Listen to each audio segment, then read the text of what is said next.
With October approaching and this year's Scream Fortress right around the corner, at least I hope it is, I figure now would be the perfect time to take a look at some community-made Halloween-themed maps that I think should be added to the game. Scream Fortress, after all, seems to be the easiest way for creators to get their maps in the game officially, and some Halloween maps eventually have had their normal counterparts added to the game later down the line. Like Sinshine giving us Sunshine, which in my opinion is one of the better 5CP maps. Now, not every map on this list has a non-Halloween version, so that isn't going to be a driving force behind the order of the maps on my list. Mainly, it's how much fun they are to play, how well designed they are, and just how straight up cool the maps are. So with that said, here are my top 10 picks for Halloween maps that should be added this Scream Fortress. Or if not this one, maybe a later one at least.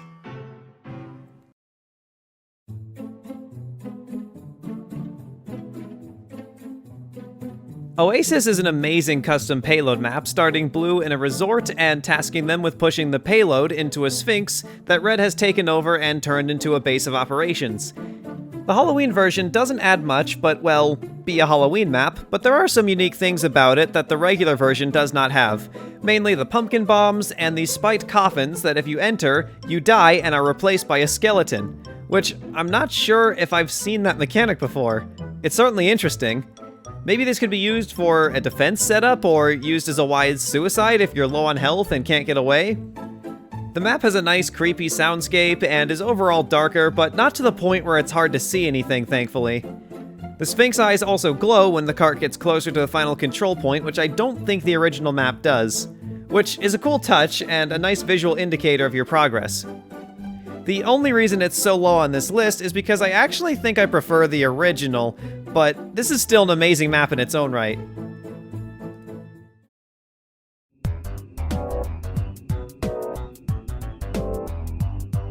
Here we have another map that doesn't do much but be a Halloween reskin of a pre-existing map, so why is this one higher than Oasis Event, which at least has unique death coffin mechanics? Because unlike Oasis, I actually prefer this one over the original. First of all, it is gorgeous. There are incredible looking, dark, looming towers over the last points which have a long death pit under them with a godspell dangerously placed close to the edge. The dilapidated parts of the building are anxiety-inducing in a couple places, and the doors being semi-see-through are an interesting idea. Less sticky trap deaths around these doors, I imagine. The train cars are replaced with small, overhanging buildings which are easier for all the classes to climb. The trains themselves have been replaced with ghost trains, which don't really do anything different other than look cool. And of course, you can still jump over to the enemy's side during startup, which is pretty much a staple of CP well. Lastly, there are extra flank routes added that look great and would be quite helpful since a lot of doorways are going to have spells shot down them. The spawn rooms look great, the towers are super cool, I like the changes to the center. The only complaint I have is the chandeliers I think would look nicer if they had lit candles. But that's such a minor nitpick, I don't really have anything bad to say about this map, which is why it makes the number 9 spot, for simply being all around a good Halloween reskin. Okay, I didn't know that was a thing. Apparently, skeletons spawn if it stalemates.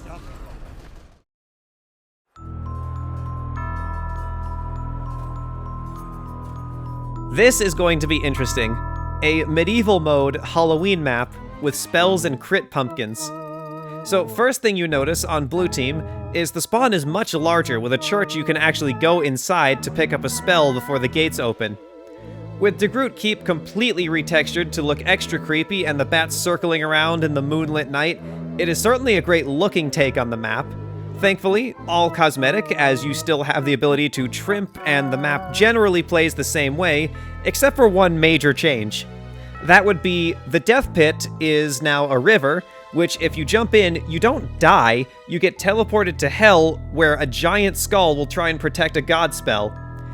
He does this a few ways, such as flooding the path with lava, letting skeleton arms rise up and damage you while you get spooked, or various laser and explosion attacks. You will have to be quick or learn how to avoid each attack to earn that spell. Once you get it though, you can make sure that last point isn't just a camp fest. However, Red can also choose to risk abandoning their defenses to grab those spells from Hell as well, so be careful. I really like this one for actually managing to make DeGroot Keep a lot more fun than it already was. Plus, the idea of medieval mode Halloween maps is just really cool to me. Though I should mention that I think the nav mesh is either broken or not there at all, so the skeletons on a spell roll basically don't do anything right now. Everything else seems to work fine, though.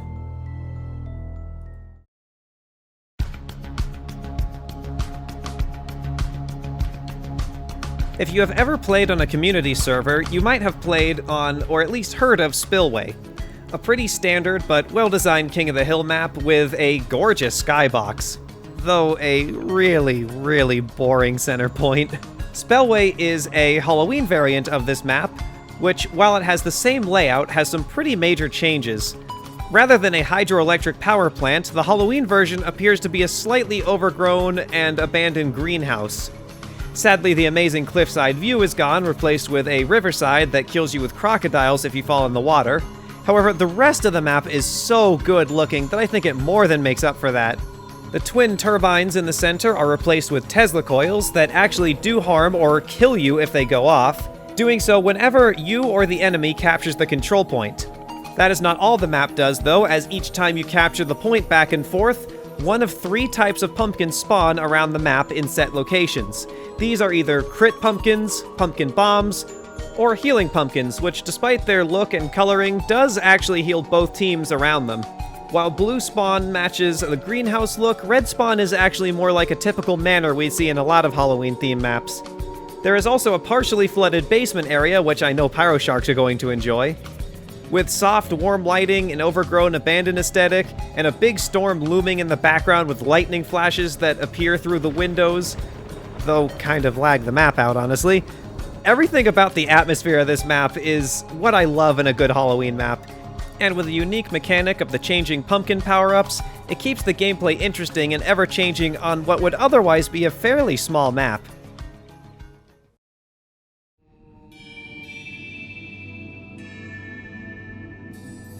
Here we have a significantly larger King of the Hill map than the last one on the list, but everything is pretty straightforward.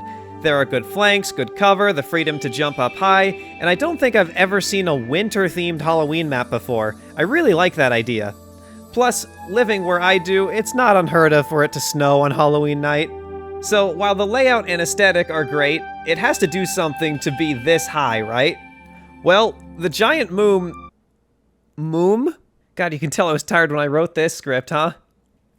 Okay, well, with the giant moon this map is named after, which looked incredible, by the way. Looked? What is this grammar? Hang on, I'm gonna do a rewrite real quick. Okay, giant moon, look good. Alright, we're there? We're there, alright. This giant moon, you see it? There's a giant timer that ticks up to when the spectral bridge opens up to the underworld. If you run through to the end and get a god spell, you teleport back to spawn. Kinda like how Hell Tower does it, but you have to work a little more for the spell. Also, it does not stay open long, and even as Scout, I can't seem to get 2 in one go. If you're inside when the timer runs out, you don't die, thankfully, you just teleport out regardless of where you were. Probably a good thing for a King of the Hill map, though, as you wouldn't want people spamming god spells non-stop on the central point. Once a team wins, the radio tower zaps the moon back into its normal size, and the particle effect of it displacing the falling snowflakes is subtle but such an awesome detail. Though sometimes on the next round the moon gets stuck, colored orange when it should be teal, but that doesn't affect the gameplay, so whatever. Overall, it's a very cool and unique winter spin on a Halloween map.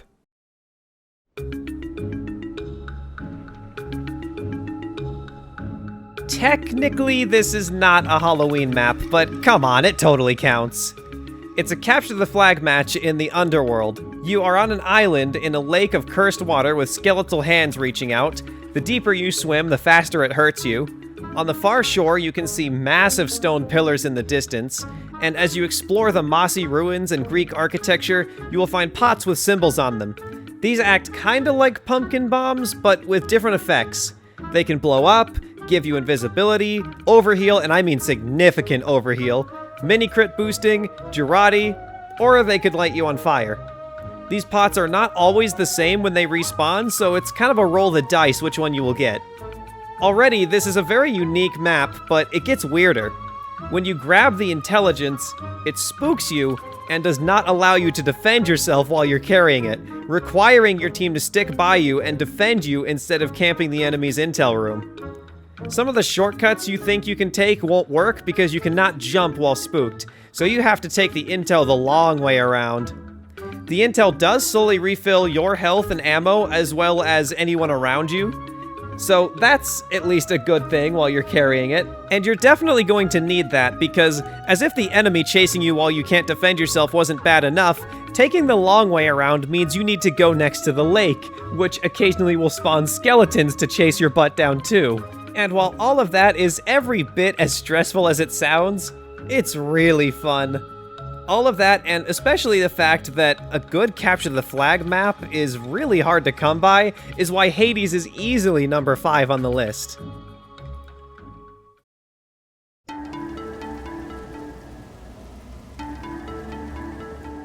Yeah, I'm not kidding. An arena map made it onto the list, and pretty high too. So, what's up with that? Well, first of all, it's a Halloween skin of my absolute favorite arena map, Yumberlard. Now, this map does something for the arena game mode itself that I think is very important. Instead of dying and being sent to spectator mode to watch the rest of the game play out, the dead are still actively involved. You turn into a ghost that is essentially a level 1 dispenser, and you can float around and heal your teammates who are still alive. The healing actually stacks, so you can choose to spread the healing out, or multiple ghosts can focus on one target who really needs it or is absolutely carrying. So already you won't be bored waiting for your turn to be alive again, because if you die, you keep playing. Which for a lot of players is the biggest turnoff of Arena. That and the last 2 engineers camping and never attacking each other. But guess what?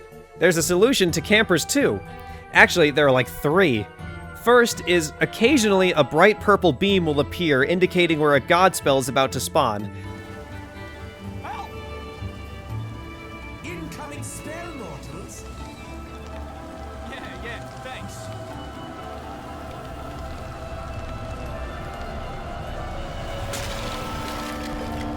You shall not freaking pass! Causing a new point of interest to fight over that moves around the map. Second, if you are still taking too long, the horseless headless horseman spawns and starts hunting players down. And third, as a last resort, if you somehow kill him or stay alive too long, the map itself will tell you to stop being losers and will restart the round with everyone else respawned. As a Halloween aesthetic, it's cool, but for how much fun it makes Arena as a game mode, and as it could be a good way to introduce Arena to younger players who never got the chance to experience the game mode, yeah, I placed this map all the way up at number 4 easily.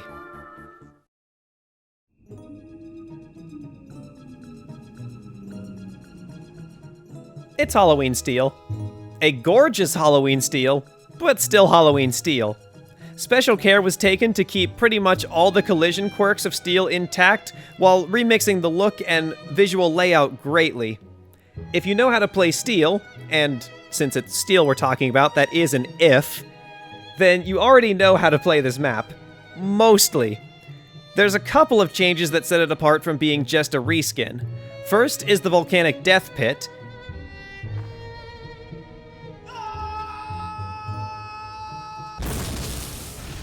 And second, after blue or red wins a round, all players are revived and teleported to spots on the map related to who won. The victorious team starts on the last capture point, while the bridges slowly extend, while the losers are spread around the map. Everybody gets permanently spooked as skeletons rise. Now, you run. If the victorious team all die to these skeletons or the volcanic death pit for being impatient, the entire round stalemates. You have to survive either a minute while being chased down and unable to fight back, or simply outlast the losing team. The end of the round on this map is pure panic. It's so much fun, except for some reason the nav mesh breaks if you run it directly from the workshop, which is a big bummer. I'm not sure why that is, as other maps on this list seem to be totally random if running it directly from the workshop will break the nav mesh or not. Well, at least when the navigation is working, this is the most fun end of the round shenanigans I've ever seen on a Halloween map.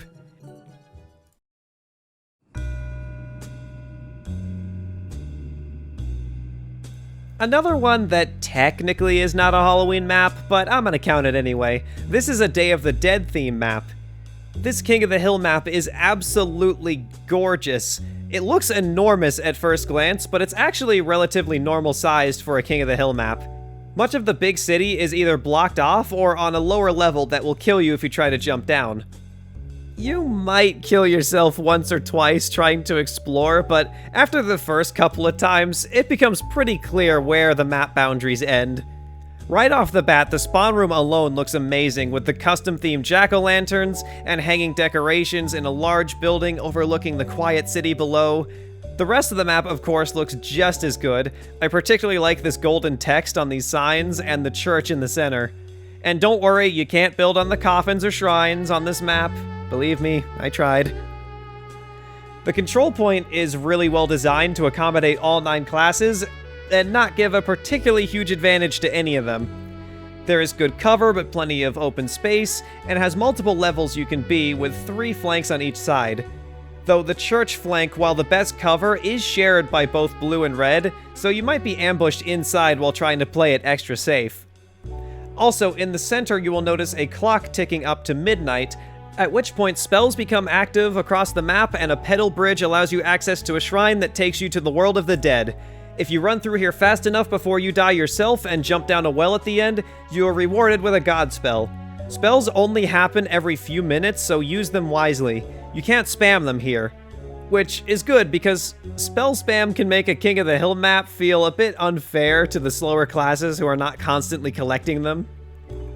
For being one of the most gorgeous maps I have ever seen, the unique Day of the Dead aesthetic, and including spells in a way that the gameplay actually still feels fair and balanced, you can see why King of the Hill Los Muertos is so high on the list. Now, before we get to number 1, I would like to give a few honorable mentions to maps that I really like, but were not quite good enough to make it on the list. I'll be real quick because I know you guys are eager to see which one number 1 is. Originally, I wrote, I know you guys are dying to see number 1. And I'm salty that it got removed from the script, so I'm telling you guys the dad joke anyway. Alright, so first is CP Dust Bowl Event. This map reskin looks so good. It's like a textbook example of how to make a good Halloween reskin. Visually, at least. This map's main problems are the few changes that it does make, like the added death pits and the absolutely ludicrous amount of skeletons that spawn when blue caps, all make Dust Bowl just that little bit harder to push for blue. Because that's what Dust Bowl needs, a harder time for blue. Its saving grace is that on the last point the Skeleton King tends to spawn camp red. But if you set foot on that last point while he's alive, he will turn on you so fast you'll be dead before you realize. So really, it's more of a grace time for blue to prepare a push than to actually make one while he's alive. If you fail that first push, it just turns into a normal game of Dust Bowl. So, it didn't quite make the cut against the other maps, but I do like it. I mean, it's Dust Bowl and I like it, so props right there. The next one that didn't quite make the cut is CTF Turbine Event, which is my favorite reskin of Turbine, outside of Halloween even. The center has been changed only slightly, but actually feels like it offers a bit of better cover. That might just be the few rounds that I was playing, but that's how it feels to me. I certainly prefer it to the shipping containers, though, that engineers like to build on. For looking great and being a version of Turbine that I can actually tolerate playing on, it hurt to cut this one from the list especially. But it's still Turbine.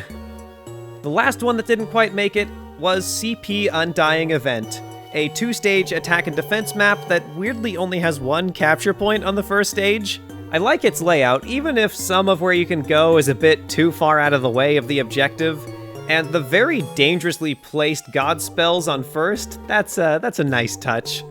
Second stage is where it really all comes together. It looks great, it plays great for an attack and defense map. There's also these weird lines, which I think are Dracula or something, but I can't understand a word he's saying, and that's without the noise of a battle.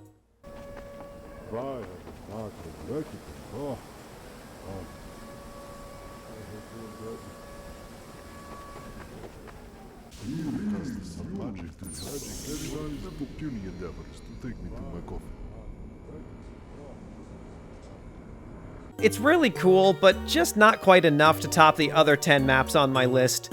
Speaking of which, let's get to number 1.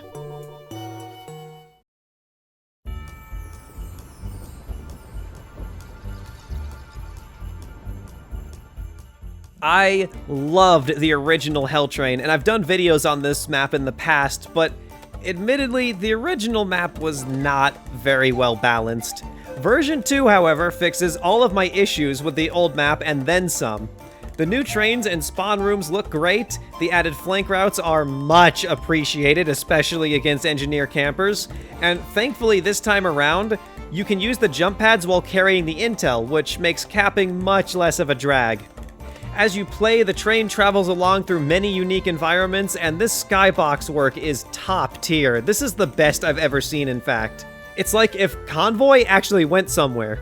Every now and then a slot machine rolls random effects, and they even have that stupid torso stretch command I like to do to troll people on my server as a possible roll that you can get, which brings me so much joy to watch these noodle men run around.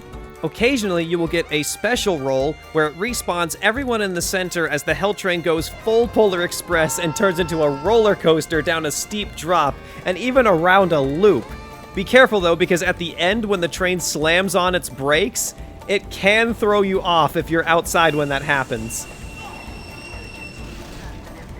There are portals in spawn that this time are much more clearly marked that allow you to choose which spawn you want to come out of. The one up top by the intel or the one down below by the flank routes. Engineers will appreciate the heck out of that. Lastly, the fireplace in your intel room spawns a god spell when you capture the enemy's intel. The train whistles also blow when your intel is stolen, just in case the administrator's voice wasn't enough. This map is incredible and easily was number 1 on the list. It's just in its own league. I'll leave you with some sped up footage of the various environments the Hell Trains can travel through, and if any of you want to try these maps out for yourself, then you should totally join our Discord server where we host a 24/7 TF2 server that will be running these maps right now and all through the month of October. It'll even be running the maps that were honorable mentions if you want to check those out too. The server is new, and the IP address may change at some point, so it is actually important to keep up to date through the Discord channels we have set up for it. So this is not just some shameless plug for my server. Here are the shameless plugs. Anyway, I hope you all enjoyed this look into what could be and what should be Scream Fortress in the future. It's been a while since I've done one of these top 10 lists, and it was great getting back into them. You should totally subscribe and hit the notification bell for more in the future, because we might just do a Smismas edition next, because Lord knows Valve needs help picking good Smismas maps after you know what. That's pretty much everything I have, so have a great rest of your Scream Fortress, and I hope to see you all in the next one. Boy.